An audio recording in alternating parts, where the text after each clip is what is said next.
Hello, Ninang Beth. Hello, Ninang Beth. We're all here to greet you a happy birthday.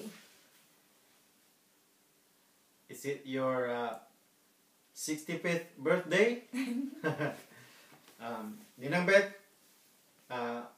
we just want to greet you happy birthday. At sana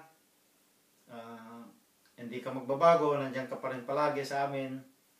At namimiss ko na kayo. Miss ka na namin, Ninang Beth. Dad, how do you describe Ninang Beth? My Ninang Beth?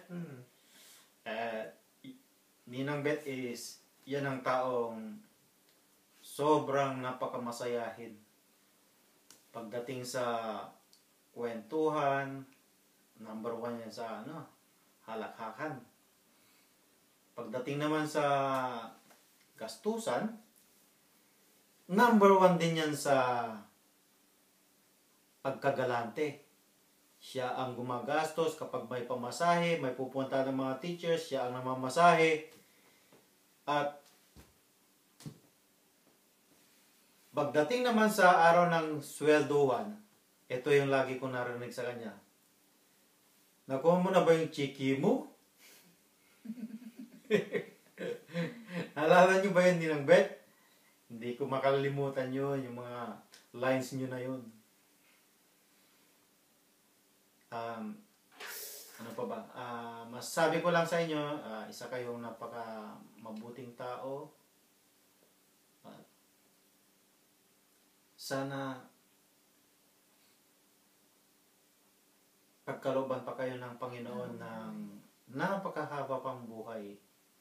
Dahil alam ko, You're such a generous person. Isa kayo sa mga taong nakatulong din sa akin. Sa aking problema, kung may problema man, na i-voice out ko sa inyo kung ano yung problema ko. Pero, alam mo naman, Ninang Beth, life is too short. Kailangan i-enjoy natin ang buhay. So, anong masasabi mo dyan, Ninang Beth? Kay Ninang Beth? Well, enjoy your day, Ninang Beth. Enjoy your day. Bonggang-bongga. Happy birthday! Happy birthday! Happy birthday po! Hoping to see you soon. Stay as young as you are, Ninang Beth. Stay pretty and young forever. I love you! We love you. Bye!